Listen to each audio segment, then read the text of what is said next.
Good evening. How's everyone doing? Good? Good? Yeah, all right. Welcome to the June Meetup. I actually flew in from Seattle this morning, so I haven't slept in a few days, which is why Rod's doing all the presenting today. But before we get started, let's just thank our sponsors, Melbourne App Development, who is providing the pizzas for us tonight, and Microsoft for the venue as well. So without these people, this isn't possible. Now, one thing I did want to talk about was lightning talks. So I'd encourage you all. Who's familiar with the concept of lightning talks? Yeah, pretty much everyone. Sort of, 10 to 15 minutes, any topic.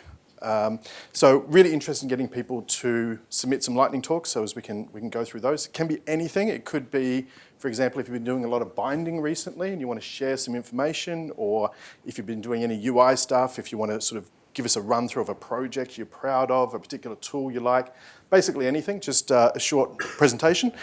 As I've been in Seattle, I've got lots of swag. So, put in a talk and I'll hand out some swag.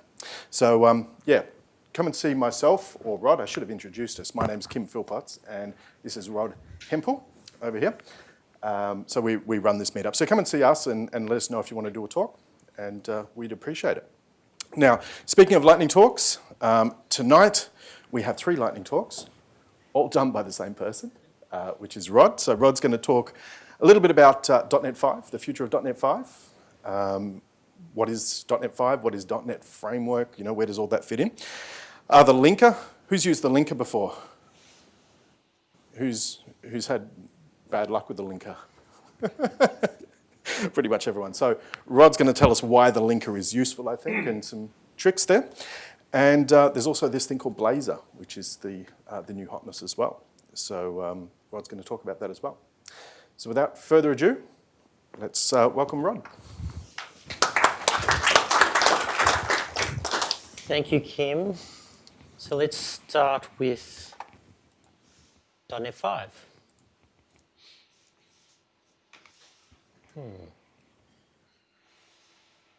That's what we need to do. I don't know, can we dim the lights? Sure can. So I'm just going to cover .NET Framework, .NET Core, .NET Standard, .NET 5, .NET Mono, how they all come together. Now, I've recently just understood how all these work because it's important for the Blazor stuff, which is the third topic tonight. So, but before I get into this, I just want to make sure that there's no one here from Microsoft because I am dumbing this down, so just to really get to the point. So let me... Beg your pardon? Kim is not allowed to add comments to this presentation about Microsoft products. So first of all, let's start with Microsoft developed an operating system called Windows.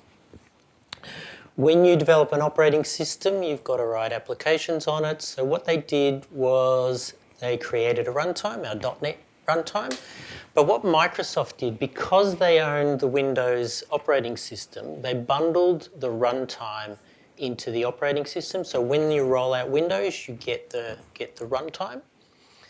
That's what .NET Framework is basically, is the bundling of these. Now this actually has a couple of problems in that I don't know if they realise, but they're not necessarily in control of the operating system. So whenever you need new functionality in your runtime, you have to actually install the runtime on your operating system before your applications can be rolled out. Now this is an efficient way of doing it, obviously, because if you've got 20 applications or use 20 .NET applications, there's only one runtime and that all works. We started with that, it was .NET Framework. Then in parallel, some guys were working on, this is actually in Microsoft, worked on the Mono project, which eventually became what we know as Xamarin. And what they did, they realized that Apple are not going to bundle the .NET runtime in with their operating system. So they bundled the runtime with the application. So when we roll out a Xamarin app, it actually has the runtime in it, which means that whenever they update the runtime, they don't have to worry about the operating system. That's .NET Mono. So it was called the Mono project. Then it went out to, Microsoft decided not to go ahead with it. So the guys who were working on it, or a couple of the guys who were working on it, took it out and they created a company called Xamarin, developed it further, and when they brought it back in, Microsoft created the .NET Mono, or renamed, I think they renamed it .NET Mono, not too sure. But anyway, that's what we've got at the moment.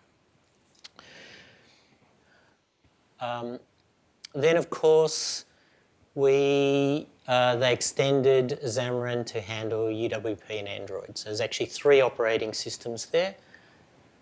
And then there's .NET Core. Now, when Microsoft released .NET Core, they made it open source. But .NET Core did the same thing as .NET Mono, actually building the runtime in with the application. When you're here, you get, with .NET Framework, there's one runtime and multiple applications. But with .NET Core, there's each application has its own runtime, so it's a little bit inefficient, but the complexities that they solved made it worth it. Then what's happened is we've got all of these operating systems that .NET Core currently runs on. So that decision to bundle the runtime in with the application became worth it. Then they decided that so at the moment in Microsoft, there's .NET Framework, .NET Mono, .NET Core. They're actually separate projects, separate people, developers working each of those 3 with different priorities. As you can imagine, .NET Mono, if a new feature comes out on a mobile phone, that's going to be their focus, whereas .NET Core, it's going to be a completely different focus. But what also happened is the language changed. So each of the developers, they modified their the C# language, and they're slightly different. So what Microsoft did is they developed the .NET Standard, and this is just standardizing the language. It doesn't have any features in it. It just means that each of the programmers working on this and this and this can use the same C# language. Then there's .NET 5. So when you've got 3 separate projects with 3 separate priorities, and if the same features required on all of them, then 3 programming teams in Microsoft have actually got to do all that development. So what Microsoft have done is said, okay, we're going to collapse all of those. We're going to get rid of this, and this, and this, and we're going to have one project called .NET 5.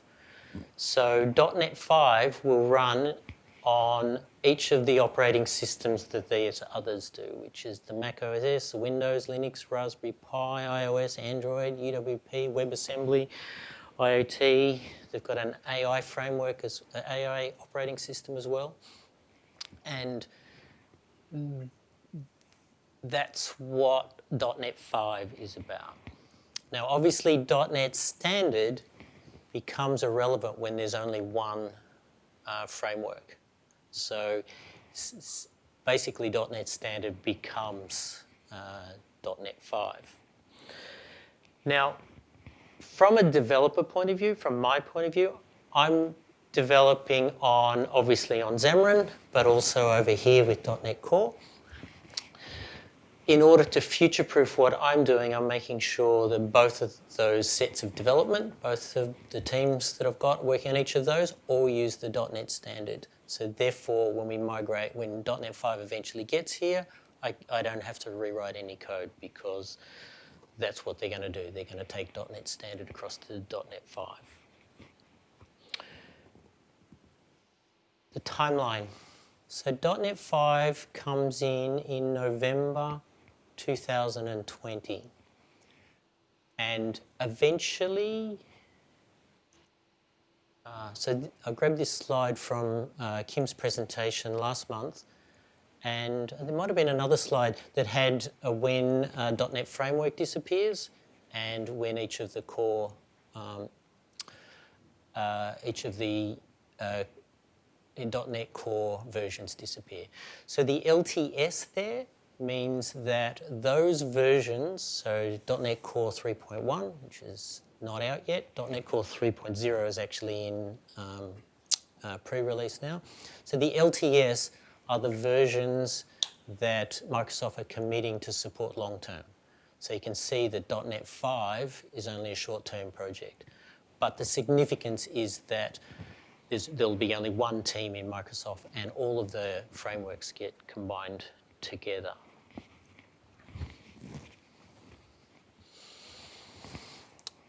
Are there any questions on that before I move on? Oh, good. This presentation pack I'll put on the Meetup when it's finished, and that's the link out of last month's, which has more information about the .NET frameworks and how they work. The second topic is the linker.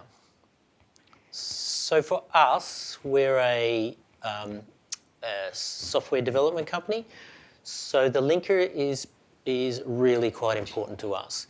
What we do is often when we do a quote, it's a fixed price quote. So we really have to develop our software for our clients for a fixed price, so we have to do it quite efficiently. In order to do that, there's huge amounts of code that we don't write anymore. So all of the stuff for doing database updates and syncing with the server and all that sort of stuff, we don't write that anymore. We've NuGetted that into a package, and each new client we just roll it out as our own internal NuGet. But in doing that, there's a whole bunch of stuff that's only used by, say, 40% of the application, which is the problem that you'll get with any NuGet package. So any NuGet package you get from anywhere, there'll be a whole bunch of code in there that's not actually used. So for us, the linker is important because what the linker does is it basically removes any unused code. So you build your app, and then prior to deploying it, you link it. Now, has everyone seen these three options when you build an application and you release it? So there's three options. So for us in debug mode, we always use no linking. The second one there, linking framework SDKs only, what that does is removes the components of the runtime package from the previous slide, the previous topic, that removes what's not used. So this is actually quite important. You should always link at least framework SDKs only. And then there's link all. Link all, as Kim in his introduction suggested, can be a pain in the bum. Often the linker takes out code that you actually need. So if you're using reflection, the linker's not perfect. What it does is it basically says it goes to the starting point of your application, and then it looks for every bit of code that's been called.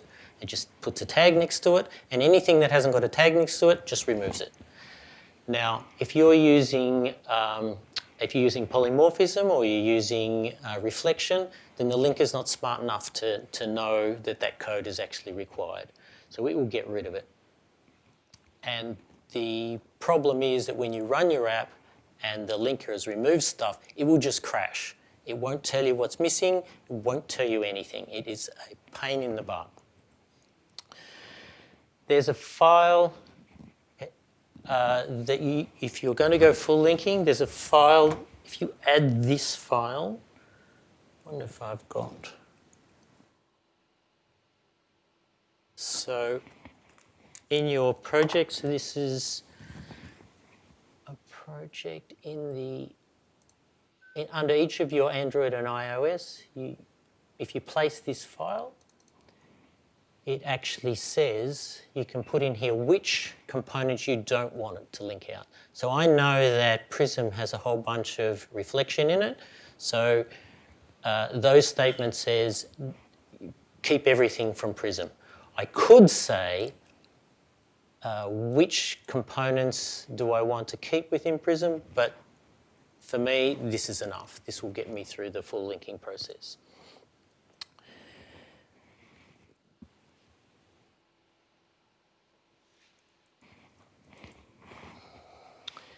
There's also another option which I don't know if everyone has seen. Let me just show you that. But when you build your application, there's an option here called, so this is where you say don't link your frameworks only, link all, but there's this option here, which is not available in debug mode, called LLVM Optimized Compiler. And I should point this out. Generates code is faster, smaller, but the compilation takes much longer. It takes about 3 times the time to actually build it.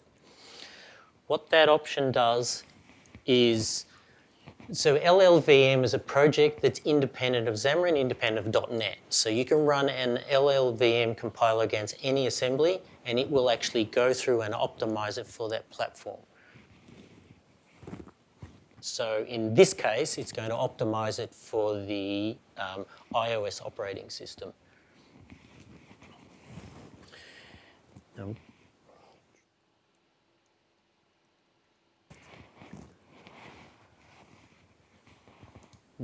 Now,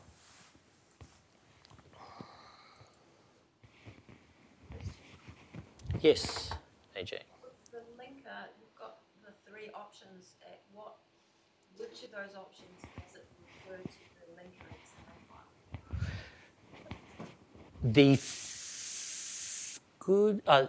file? The last one, only the last one, because this one's no linking, obviously. This one is saying only do the runtime, and this one is your packages. So when you say link all, it will only link the ones that you've mentioned in your Excel file? No, the other way around. It will link everything, but if you don't want to link something specifically, you mention in the XML file. So because in the XML file it's in preserve. Preserve all, so it says don't link out the code for Prism, for example. So preserve is actually incorrect in a way, because it's preserving? It's preserving it in your code. It's not removing it. The linker removes code, and that command says, don't preserve all the components of this package. Don't link it out. Don't remove it. So linking in this case is excluding things, not? Linking, when you link, it goes and it removes code that's not required. Why is it called delink? Beg your pardon? The opposite of the word linking. Yeah, good point. Never thought about it. Sometimes it's useful to think of it like garbage collection.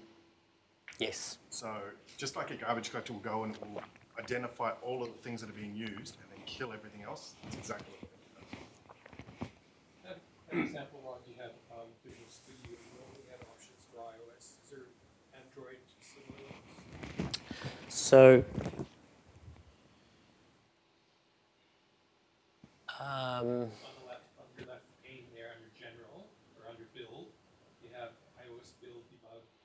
so this is for the iOS build, and then there's the Android equivalent here. Okay. And so in here you have the linker, and you've got those same 3 options, but the LLVM is interesting because it is here somewhere, but it's only available if you've got the enterprise version of Visual Studio. Yep, for Android only. Is it available for UWP? So LLVM is independent, so I don't know if it comes up. I don't build UWP apps, So I don't know if it's on that as part of that page for UWP, but if it's not, you can run it because it's a command line run. What about the link as opposed to LLVM? The linker is definitely available on UWP. It's a basic functionality. So those three options are available on all three. Mm-hmm. So, what is the build property of that file, linker.exe? Let me.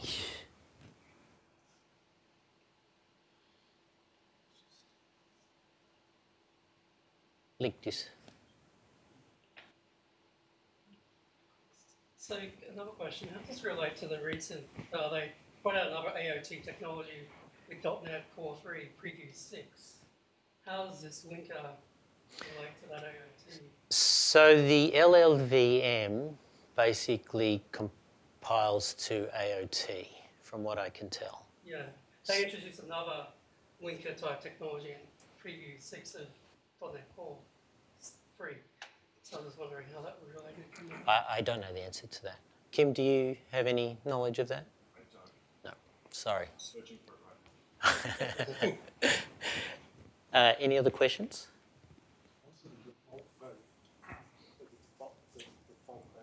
For the build,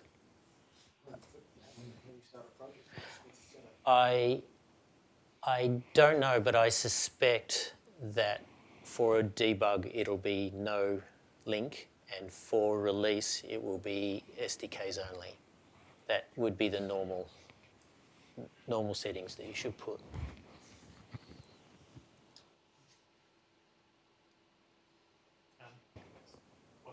So, while you're excluding libraries you're using that might use your function, anything called, can those also be used to, say, protect your code from, like, is that also used for your own code? Yep. So let me show you that. I should stay on this page. So this app is called Underground Survey. That's the WebAssembly, yep. Yep. Now what's really what I haven't said here, and I should say, is that if you link all and it crashes, it doesn't tell you why. How I fix that is I go into the bin library within your app and look for all the DLLs, and this is a DLL name. Every one of these is a DLL. You put them all in, you build it, it won't crash, and then you remove them one at a time. It's a pain, really pain. So you move half, and then you switch them and you binary chop it until you find the one that's caused the problem. I haven't tried it, but can you upgrade like the verbosity on the build to see if it gives you extra info? I haven't done that, but what I have done is I've turned on full linking on debug mode, and your application output, sometimes it puts information in there. Well, Michael just mentioned if you put the mtouch arguments -v -v on your linker, then you will get useful error messages when you get a crash because of it. So what Lachlan's talking about there is in here, isn't it? Yeah, so you go -v space -v space -v. So the more -v's you put in, the more verbose it becomes. Oh, really? Yeah. And then you do get useful. That doesn't get you all of the errors, but it'll get you the ones that cause crashes, whereas some of your things will just be kind of silent failures, and it won't save you from that. Yep. Okay. Let me move on, because the next slide, don't you hate that? Sorry. There we are.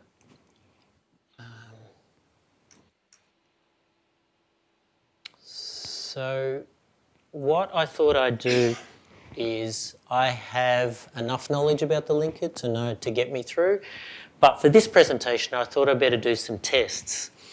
So the reason why we do the linker is because it reduces the size of your app.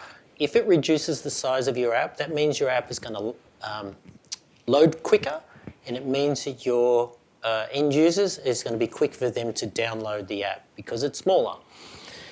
Now, I actually don't think it's all that important about the downloading because our internet speeds these days just, you know, it might be half a second quicker or slower if it's a bigger app. I don't think that's a big criteria for me. Anyway, so what I did was I did some tests here. So this was on the iOS was on my iPhone, and the Droid was on an LG G7 phone, so a modern LG phone. Basically, all I did was said, for each of these apps, show me their actual size on my phone and how long did it take to load that app. You can see that Facebook's quite large.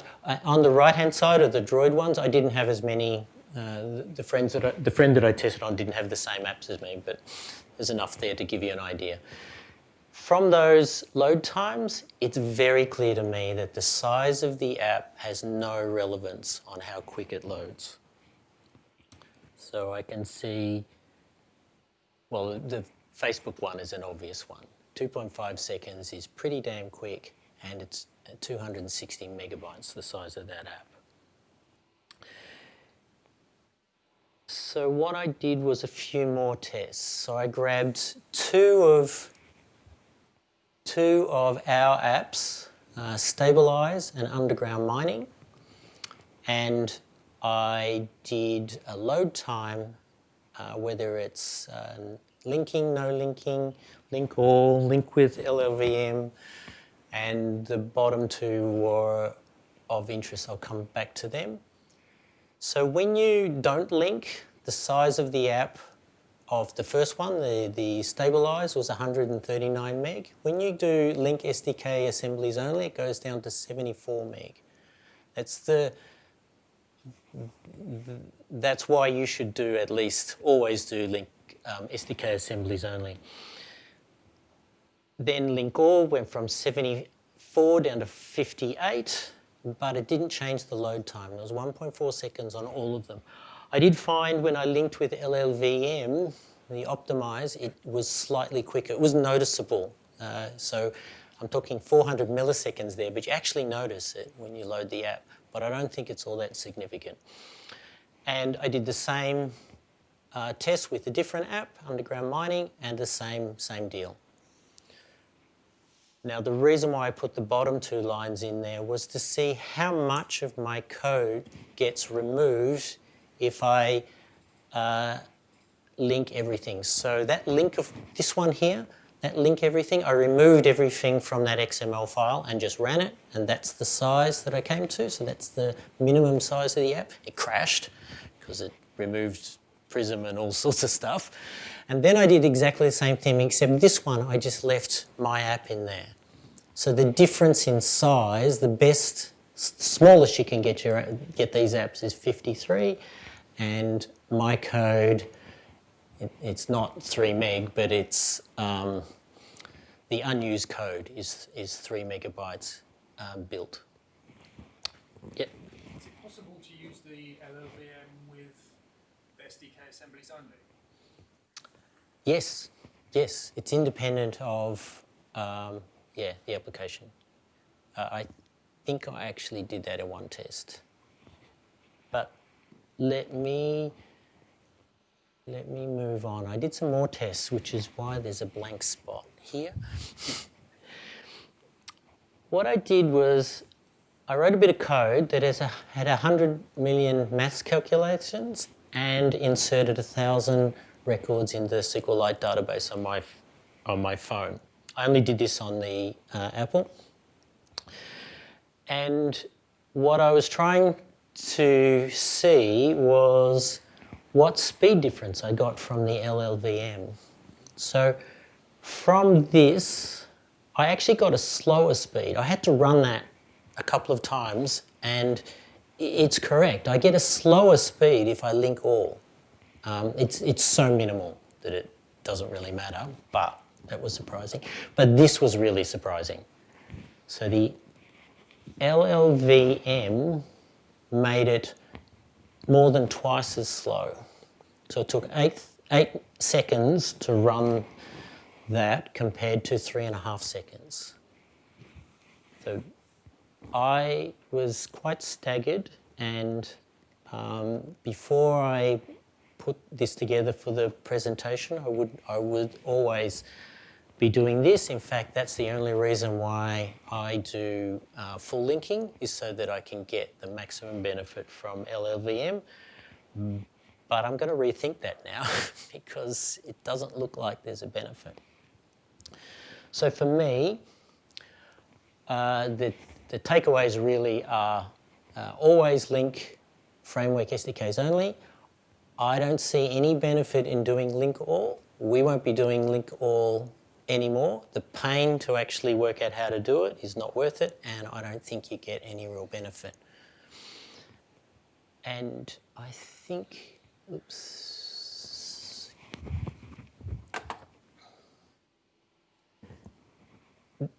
The difference in size, so with this app, the difference in size between link and link all was just nothing. This one was a little bit more. This one's a more complicated, but basically that's trivial, and even that difference is trivial.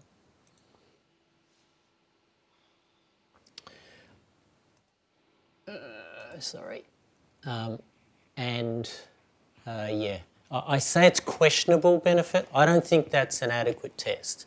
I've only done that on one app, was the LLVM. I'm not saying don't use LLVM, but I'm saying don't take it verbatim what they say, that it's going to get you a faster code. I'm about to move on to Blazor. Any questions about the linker?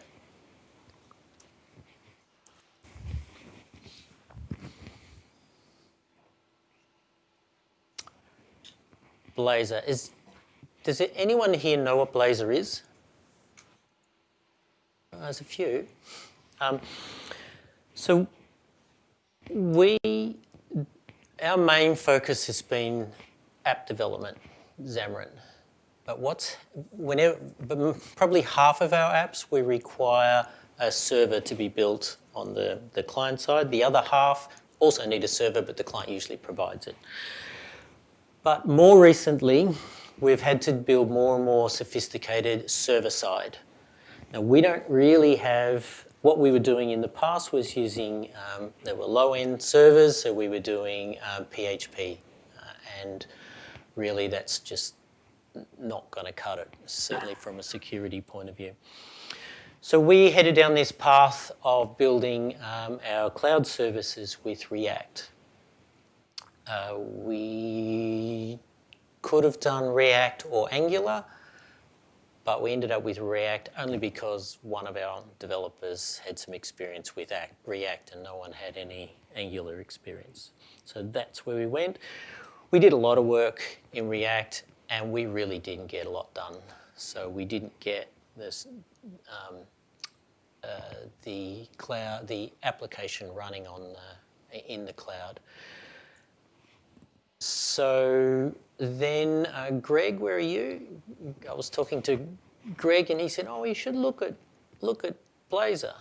Now, what Blazor is Microsoft's equivalent to React and Angular. Now, there's two versions of Blazor. There's the server side and the client side. So the client side runs C# code in the browser. And the way it does that is the browsers now have WebAssembly as a operating system in the browsers. So your normal browser has WebAssembly running, you build up your C#, so you build your C# and then you deploy it to the browser, or it gets deployed to the browser when they click on the web page, and it runs in the browser. The server side is different. The server side actually runs on the server, and then you call your C# code there, and then it renders through to the client side. Now, I'm going to show you the server side. Our experience at the moment is that the client side is too slow to load. And that's the reason why Microsoft is saying this is only pre-release of Blazor. The reason why, I'll come to the reason why we're taking this on as a strategic view longer term, but our first implementation is for our own internal cloud application. So we have a product that has a mobile component, and we need to build some capabilities on the server side to be able to create accounts and handle payments and that sort of thing. We're the only ones that are going to be using that front end. So we've decided that we're going to do a trial with Blazor, and hopefully it will turn out good enough for us to do client side on it.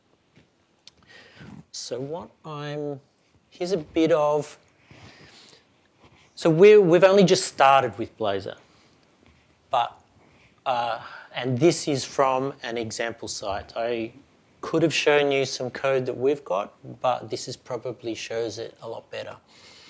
So, beg your pardon? Zoom.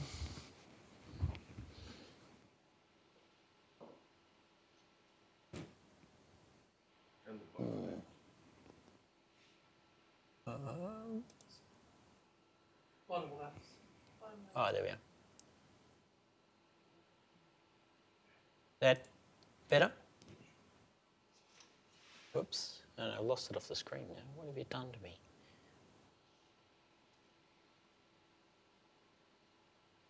Visual Studio also has a Yeah, that's magnifier down the bottom left.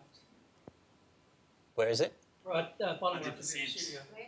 Oh, there you go. There, oh, I see. It's called mod programming. How's that, Kim?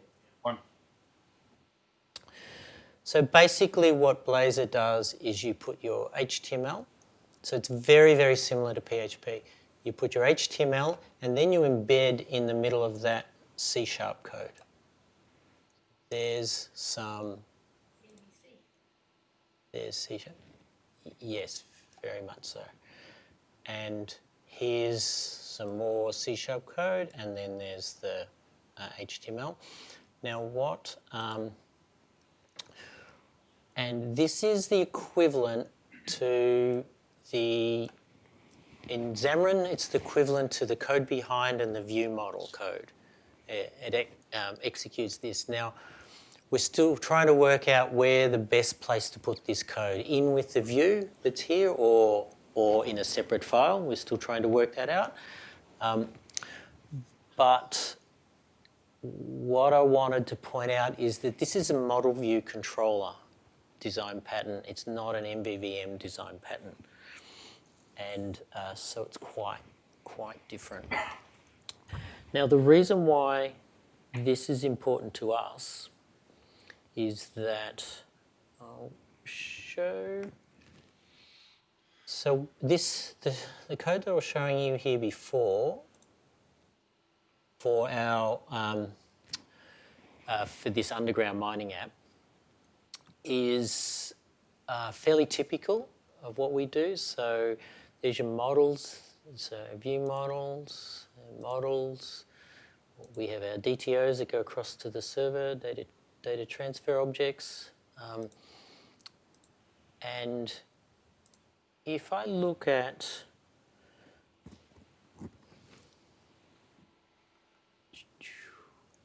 a typical project over here that we've built for our APIs, so this is the API code for that same interface. So all of those same models are effectively here. And we have our services that are there's only two of them there, but we would normally have services for every one of these models. So that's, by services, that's things like this is a mining app, so a cut or a location or a mine area or a mine level. So these models, the services get all areas or get all levels or get all cuts or that sort of service.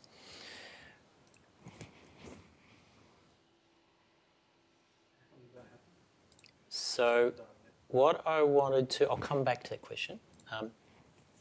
So this is our architecture. So for the mobile side, we implement with a three-tier architecture. So we have our database at the bottom, we have our business logic, and we have our views and view models at the UI layer. We don't put our business logic in the view models. We keep it separately. And as I mentioned before, we've also got this NuGet package. We call it the persistence layer. That handles most of our code that does the database, all of the database work, all of the syncing to the server, whole bunch of this, and even some of this. So and that gives us the ability for every client to have just roll out the NuGet package for all of them. We find a bug in one client, we rebuild, and we got it for all of the clients. So that's the theory behind that. That's our architecture for mobile. Currently, what we do on the API side is we have our API controllers, and we also have our database layer and our business logic layer. So again, all of the business logic specific for this application is separated from our controllers. Now, I'll give you an example of what I mean by business logic. So we've got an app, the Stabilize app that I mentioned earlier. So that's a horse racing app. So you might have a horse that might have 50 owners, and what happens is that all the costs related to that horse get split to each owner based on the percentage ownership they've got, and any winnings goes out to those owners. Now, those 50 owners of a horse change all of the time. So they change their share in the horse, they sell their share, and they buy some other shares. So all of the logic required for working out a $10 charge, how that gets split, we have to write that code in the business logic layer, both here and here. Now, but what we do is we put it at this layer. We don't put it in the controller, and we don't put it in the view model. When we were going React, then for our cloud application, basically the React calls the API controller. And you end up writing JavaScript or TypeScript in the case of Angular. Now, one of the reasons why I don't like that is because I hate JavaScript. It may be the most popular language in the world at the moment, but it's just a nightmare from what nightmare to maintain. You can get a good developer for JavaScript, but for me, our costs are in the maintenance. They're not in the actual initial build. So JavaScript is not a preference of mine. So what we're doing is we're writing Blazor, and it's going to call the business logic directly, so it doesn't go through the API. Therefore, that Blazor code, we've got the ability to call our models, call the business logic here to work out the current owner of a horse, and that gives us the ability, well, where we're going with this is, I'll give you, where we're going with this is that I want to have a shared NuGet across them both. I want to, that logic that appears there and there, because we're using .NET Standard, we can write it in one spot and actually run it on the other side, or build it on the other side. So we don't have, because it's .NET Standard, we can do that. And our structure is our architecture will support that. but we're a long way from that. But that's where I'm going. Now I'll give you an example of that. So here's the app, the mining app that we're working on at the moment. So what I've got here is a level on a mine. So this is a diagram of what's. I'll explain it by. So this is the design of an underground mine, what was supposed to be built. This was where they are currently, what was actually built. And these are the red dots as where they measured. This is for underground surveyors. So those red dots are where they actually measured from, and those red dots are where they've measured to, and these black squares is where they've measured from. Now, this is quite important for a miner and for us. Yes, so now there's one of these diagrams on every level of the mine. So I just happen to have a lot of test files there. But I don't know if you noticed, but that I'll change levels, and these are not too bad at actually drawing them speed. There's some dodgy test data. Now, what we do is we get a file from the mine every day of each of the levels in the mine. Maybe there's 30 levels on the mine, and maybe 30 is too many. Maybe there's 15 levels in the mine. And all the time there's people working on those mines, so every day they change. And we get that file automatically from a provider of the. So each day the data gets uploaded. We don't do that, we just get the result. Now, and we draw that in Skier Sharp. So the point that I'm trying to get to is that that's quite complicated to do. I don't want to copy that code from this side to here. So eventually, so the cloud application, they will want to see those diagrams of the mine.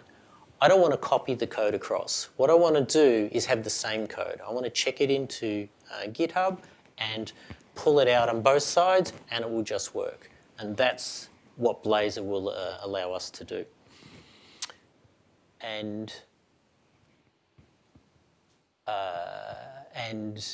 we can only do that because we've got .NET Standard. .NET 5 won't give us any advantages. But that's where we're going with Blazor. As I said, this is just new. It's only in pre-release. I'm hoping that in the next 3 months it will be fully released. Any questions? Any particular reason why you didn't just use a Common Garden EPC site, which does exactly the same thing? And you get the full, there's a lot of examples out there. MVC sites with an MVVM or MVC architecture inside it, using APIs, data. No, there's no reason why we didn't go that way. We didn't consider going that way. There's more expertise out there immediately for MVC. Okay. Blazor mixes in SignalR and all that type of support automatically into the technology, so you get automatic updates from your view models into your, if you go that way, into your views displayed on the website. So it brings in a traditional sort of like application approach rather than having to write all your own, jQuery or JavaScript interlock and stuff like that. And the advantage is also if you run it for the WebAssembly layer, it can do all that logic for you, run seamlessly basically. So it doesn't have that much adaptation to run as a WebAssembly app. Have you used Blazor? I work on an MVVM framework, so we're adding support for it at the moment. So. Cool. I need to talk to you later because, yes, He's just hinted at my question, but have you thought about going one layer further and having MVVM shared between the web client as well. So it's just the view that's done in Blazor. Okay. View model to view model navigation underneath. No, I haven't, but I can see the advantage of that. The real benefit of Blazor is being able to utilize the WebAssembly side when they get that performant. It's not any other way that we can use this, share the code and still have the NuGet. That would be excellent. But as you can see, that example that I gave of drawing the mines, that's on the view side.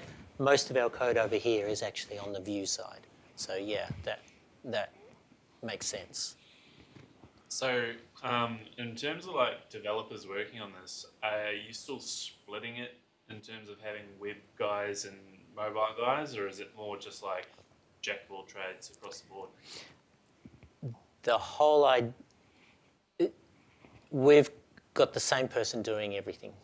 So each person does everything.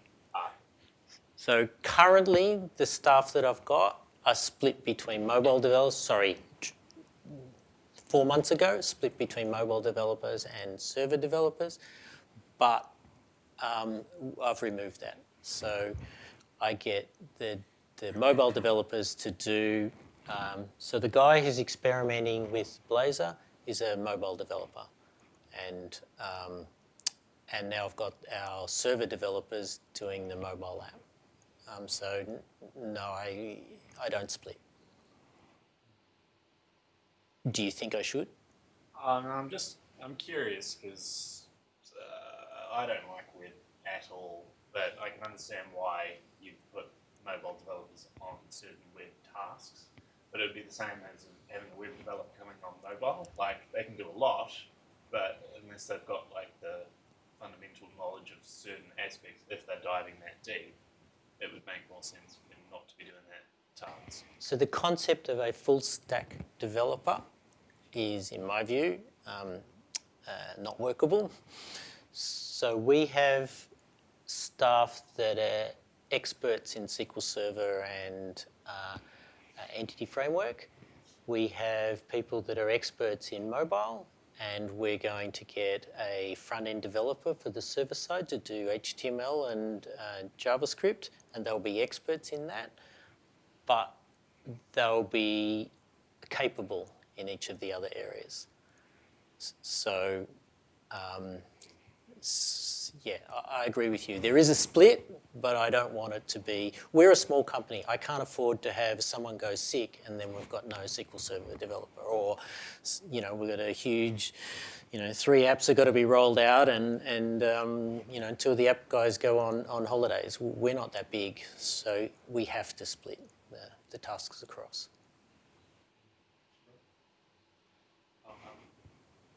When I spoke to you before the talk, you surprised me when you said you're using the Blazor server side. And I was quite shocked. Now, I'll explain why. Yep. Set up a question.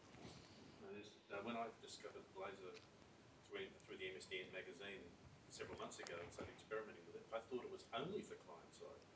I instinctively just thought it was client side because it was basically compile C# to WebAssembly binary, which is loaded into the browser and runs, and it lives there. Which is that was the original Blazor. They had originally a client-side version only, and then later on the .NET web team took it on as well, and then they introduced .NET Core, the server side that came later on.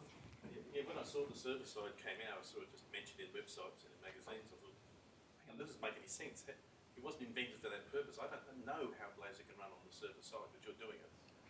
Because it seems contrary to all of my instincts. Like, isn't Blazor?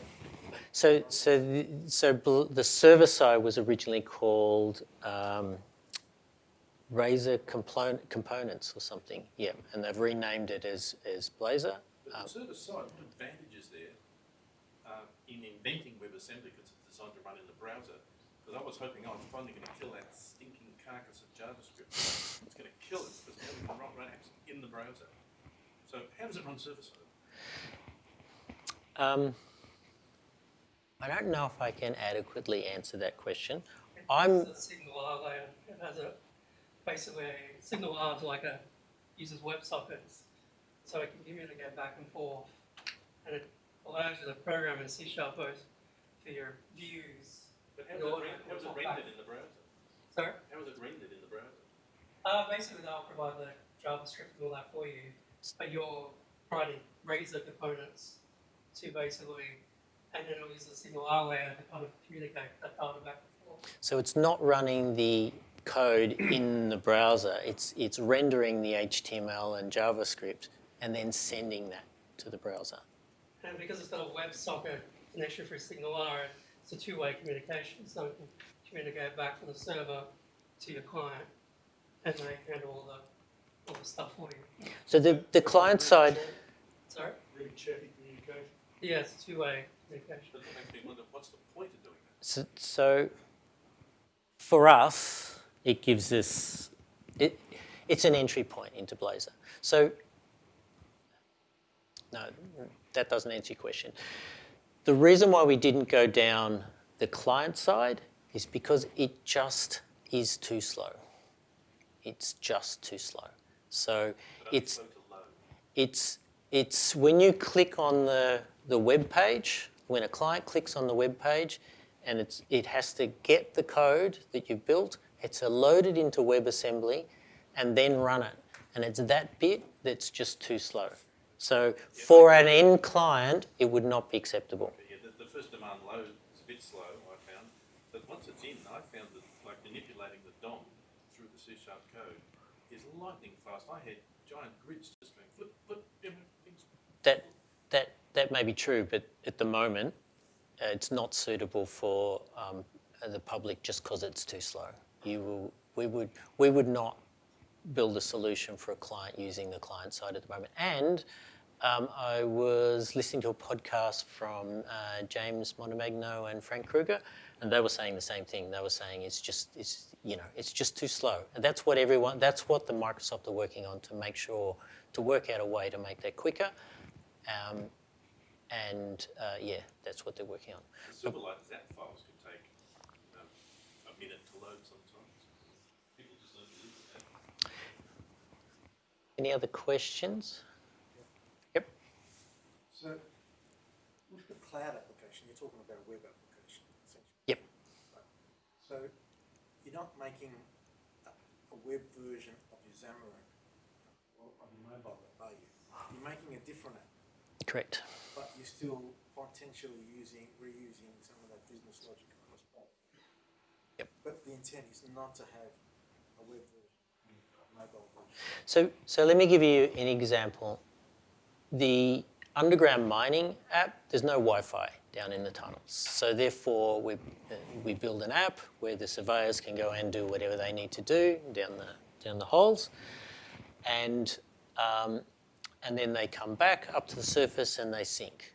Now, the people sitting at the desks up on the service still need that data. In fact, when a surveyor wants to, maybe they didn't have that, maybe they've got paperwork to do, they still want some of the functionality that's on the app, and they'd prefer to do it on a desktop rather than on an app. So, and that's the application that we're building. That's one side of it. The other side is that this is a multi-tenanted solution. So although the surveyor with his mobile, with his tablet is down in the tunnel, he only knows about his mine site, but we intend to have 50 different mine sites across Australia. So each of those is a separate tenant. So therefore, on the server side, we need to be able to create the accounts and organise the billing and, all sorts of other things, as well as the client wants access to their data that the phone has got. So they're different devices for different purposes. The app is for them to actually go down and do the surveying and record the results, and the server side might be to report on those results and to work out what needs to be done tomorrow and do their planning and integrate with the other parts of the mine. Make sense? Did you try out Frank Kruger's GUI? No.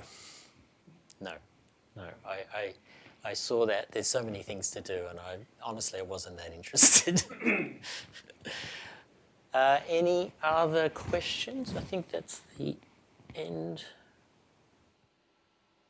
Well, two things. That's the end of the presentation, and the pizzas have arrived. Is that right? Pizzas have arrived. Pizzas have arrived. One more question. Yeah, so you did 3 lightning talks. Does that mean you get 3 guests from Kim, or? Beg your pardon? You did 3 lightning talks just then. Do you get 3 guests from Kim, or? Yes. Yes, I do. I do. You get 2 away. I'm sorry we let him ask a question. All right. Well, thanks, Rod. So, feel free to join us out here for some pizza, as Rod would say. Remember, it's a networking event, so talk to somebody you haven't spoken to before. That's what Rod always says. Help yourself.